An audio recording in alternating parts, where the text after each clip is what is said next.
Buenos días, llegamos al día de preparación. Recuerde, hoy es día de ir al grupo pequeño. Y si usted no tiene uno, es momento de incorporarse a uno que haya cerca a su casa. En el capítulo 16 nos cuenta que el Señor dice a Samuel: ¿hasta cuándo llorarás por Saúl, habiéndolo yo rechazado para que no reine sobre Israel? Samuel se lamentaba en oración, en lloro, por aquel rey que hace algún tiempo atrás había ungido. Pero el Señor le dice: no llores más, llena tu cuerno de aceite, te enviaré a Esaí de Belén, porque entre sus hijos me he elegido un rey. Samuel pregunta al Señor: ¿cómo iré? Si Saúl lo supiera, me mataría. ¿Por qué hace esta pregunta Samuel? Él vivía en Ramá y estaba dirigiéndose hacia Belén, donde estaba David. Pero entre Ramá y Belén estaba Gabaá, la ciudad donde vivía Saúl. Es decir, que Samuel tenía que pasar por ahí y Saúl se enteraría y preguntaría.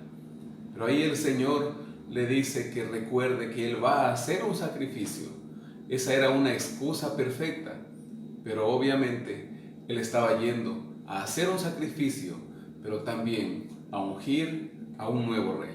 Samuel hizo como le dijo el Señor y llegó a Belén. Los ancianos de la ciudad salieron a recibirlo con miedo y le preguntaron: ¿es pacífica tu venida? No sabían por qué motivo estaba ahí el hombre de Dios. Muchas veces cuando llega alguien que representa al Señor a tu casa, es posible que tengas temor. ¿Cuál será la causa que pueda una persona tener temor que llegue alguien representando al Señor? Samuel respondió: sí, vengo a ofrecer sacrificio al Señor. Santifíquense y vengan conmigo al sacrificio. Luego también santificó a Isaí y a sus hijos y los invitó al sacrificio. Aconteció que cuando ellos vinieron, vio Samuel a Eliab. Era el mayor de los hijos de Isaí, y Samuel preguntó: Señor, ¿este es? Y el Señor respondió: no mire su parecer ni a lo grande de su estatura, porque yo lo desecho, porque el Señor no mira lo que mira el hombre, pues el hombre mira lo que está delante de sus ojos, pero el Señor ve el corazón. Entonces llamó Isaí a su otro hijo, Abinadab, y lo hizo pasar delante de Samuel. Lo mismo preguntó Samuel: ¿este es? Pero la respuesta del Señor fue: tampoco este ha sido escogido. Luego pasó Sama, y así todos los hijos de Isaí que estaban en ese momento. Samuel dijo a Isaí: el Señor no ha elegido a ni uno de estos. Y preguntó: ¿tienes tú acaso otro hijo? Queda aún el menor, respondió Isaí, que apacienta las ovejas. Samuel le dijo: envía por él, porque no nos sentaremos a la mesa hasta que él venga aquí. Envió Isaí a llamar a su hijo David. Cuando David vino, lo hizo entrar. Era rubio, de hermosos ojos y de buen parecer. Entonces el Señor dijo: levántate y úngelo, porque este es. Samuel tomó el cuerno del aceite y lo ungió en medio de sus hermanos. A partir de aquel día vino sobre David el Espíritu del Señor. Se levantó luego Samuel y regresó a Ramá.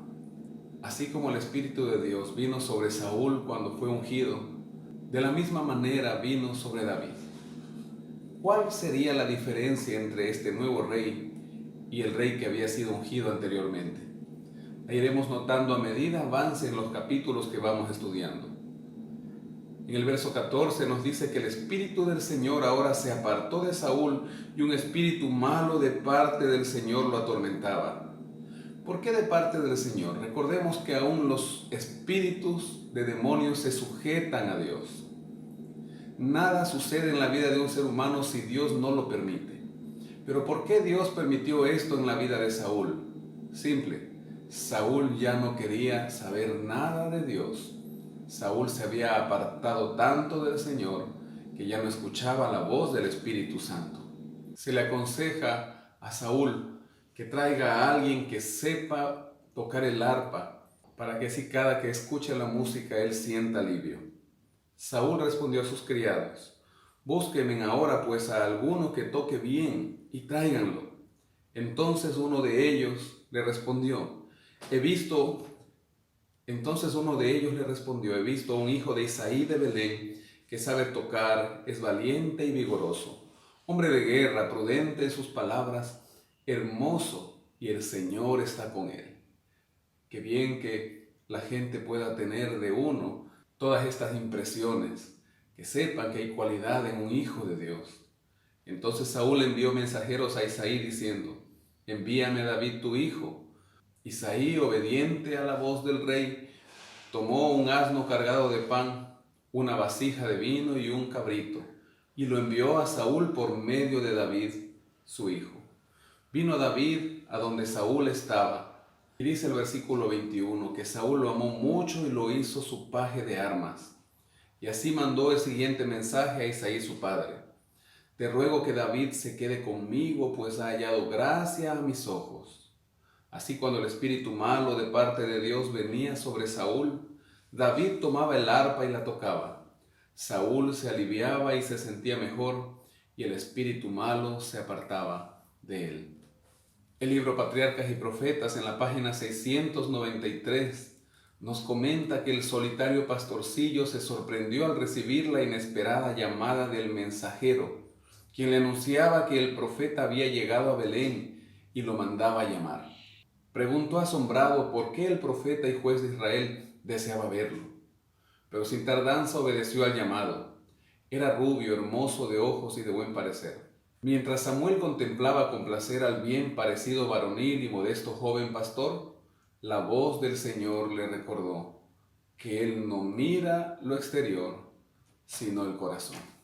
El gran honor conferido a David no lo ensoberbeció, a pesar del elevado cargo que habría de ocupar.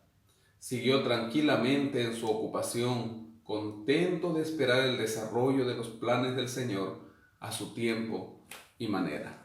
Dice la página 695, David, en la belleza y el vigor de su juventud, empleaba sus talentos como dones preciosos de Dios para exaltar la gloria del dador divino. Las oportunidades para contemplar y meditar le sirvieron para enriquecerse con la sabiduría y piedad que lo hicieron el amado de Dios y de los ángeles. Es muy importante cuando un joven busca al Señor. Es muy importante cuando un joven pone a Dios en primer lugar, se dedica a meditar en la palabra y de esta manera sus dones, sus talentos, los decide poner al servicio del Señor. Hoy nosotros también que estamos aquí en el estudio de la Biblia, así como David, pongamos nuestros talentos, pongamos nuestros dones, nuestras capacidades al servicio de Dios. Que el Señor te bendiga en este día y camina cada momento junto a Él.